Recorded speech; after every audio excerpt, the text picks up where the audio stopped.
ቤት ያለ ውክልና ሲሸጥ የግል ቤት እንዲኖሩበት የሰጠው ለእናት ሲሸጥ እምነት በማጉደል በሚለው 7 አይነት ወንጀል ጽፌ አመልክቼዋለሁ። እኔ የመጀመሪያ ጊዜ ነው አሁን መጥቼ 7 አመት ትግስት በኋላ ነው ለሚዲያ አሁን መጥቼ የሚተነፍሰው።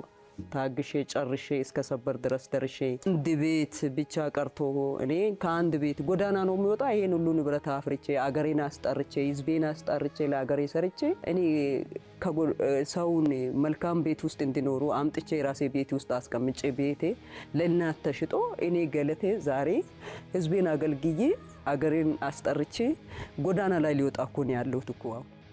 ወደ ፍርድ ቤት ይዘው የሄድከው የሀብት ክፍል ጥያቄውን የጠየቀው አንተ ነህ። ወደ ፍርድ ቤት ይዘው የሄድከው ይገባኛል ብለህ ክስ የመሰረትከው ስንት ቤት ስንት መኪና ነው? 2 ቤት 4 ቤት ብለው ሻሸመኔ ሁለት አካባቢ። በአጠቃላይ ቤቶቹ የት የት ያሉ ናቸው? እንዳለ 11ዱም ባለበት ይዘርዘር። ኦኬ። አንደኛ ለምን መሰለህ 11 ቤት የለም የሚል መከራከሪያም ስለመጣ 11 ቤት መኖሩን አመንክልኝ። ጥሩ ነገሩ ይሄ ነው። የት የት ያሉ ናቸው? ኦኬ።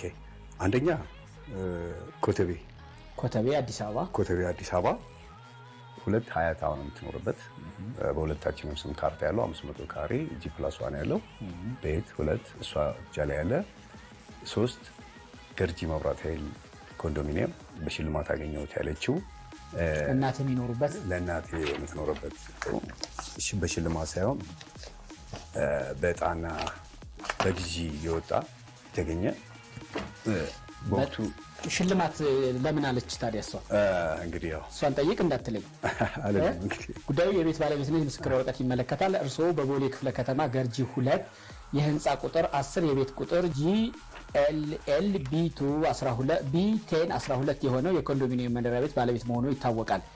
ለአቶ ወይም ለወይዘሪት ገለቴ ቡርቃ በደስታ ሽፈራው የኮንዶሚኒየም ቤት ማስተላለፍና ማህበራት ክትትል ኦፊሰር ይላል። በዚህ ነው ስጦታ ሳይሆን መንግስት ሸልማው ሳይሆን እጣ ቅድሚያ ሰጥቶ ያን ኮንዶሚኒየም የመጀመሪያው አካባቢ ነበር። ብዙ አትሌቶች እዚህ አካባቢ ነበራቸው ሾቶ ወጥቷል። አራተኛ ዛ ደግሞ CMC አፓርትመንት ቅድም ያብራራው ለነበር CMC የጋራ መኖሪያ ሆኖ አንደኛ ፎቅ ላይ ባለ 3 መኝታ እሱም ለስራ የተገዛ። አምስተኛ ሞጆ 200 ካሬ መጀመሪያ ተሰጠን። መንገድ ትንሽ የሆነ ሸርፎ ተብሎ 160 ገባ።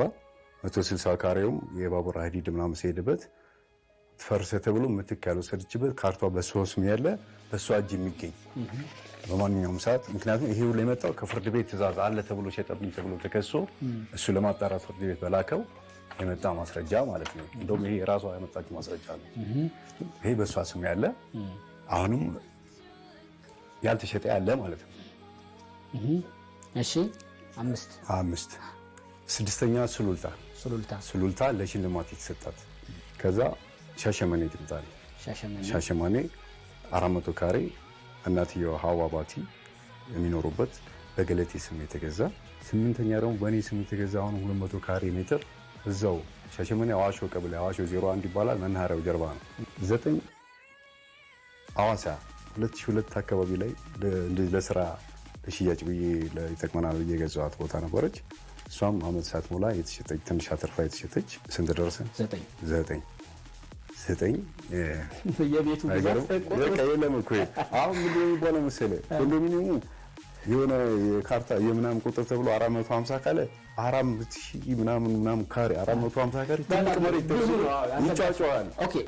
ስለዚህ አንተ ይሄ ሁሉ ቤት አሁን አንተ ከሰህ እንደ መብትም ይገባዋል የተባለልህ ቤት ይሄ ነው።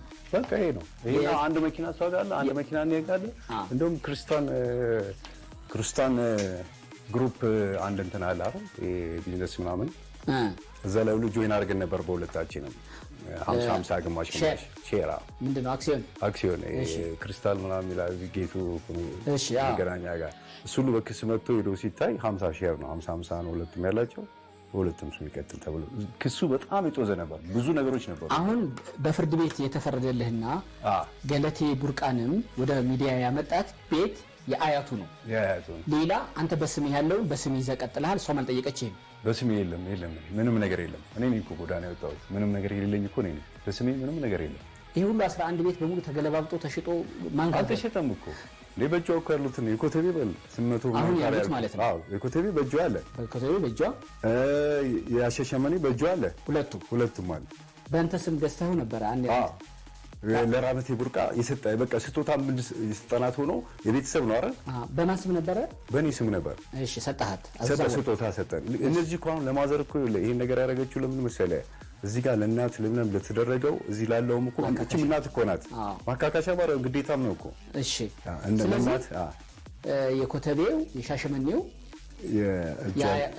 የአያት ሳውን ያለችበት የጋራችን ሆኖ ሞጆ ላይ ያለው እሺ የራሷ ስም ነው። በራሷ ስም ነው። እሺ በቃ ስንት ቆጠረ? 4 ሱሉልታ ማለት ተሸጠ። ረጅም ጊዜ ሁሉም ሰው ተሸጠ ነው። እሺ በቃ የተሸጠ ነው። እሱም ረጅም ጊዜ ዛሬ 2002 አካባቢ። ኦኬ አሁን ክርክሩ ያለው በምትኖርበት አያት ባለው ብቻ አያት ባለው እና መኪኖቹ አንዳንድ መኪና አንድ እሷ ጋር አለ። አንድ እነዚህ ናቸው። በባንክ ያለ ብር በባንክ ያለው ብር ባለው ደረጃም እሱም ታግዶ የተቀመጠ ነው። ስንት ሚሊዮን ነው እሱ? ኧረ ምን ከ50 ምናምን ሺህ ብር አይበልጥም። 50 ሚሊዮን ነው ግዝፈቱን የጮኸው እንጂ እኮ እኛ በዛ ልክ እንኳን ብር ያለን ሰዎች አይደለም። በዛ በታየው ልክ እንኳን ያለን ሰዎች አይደለም።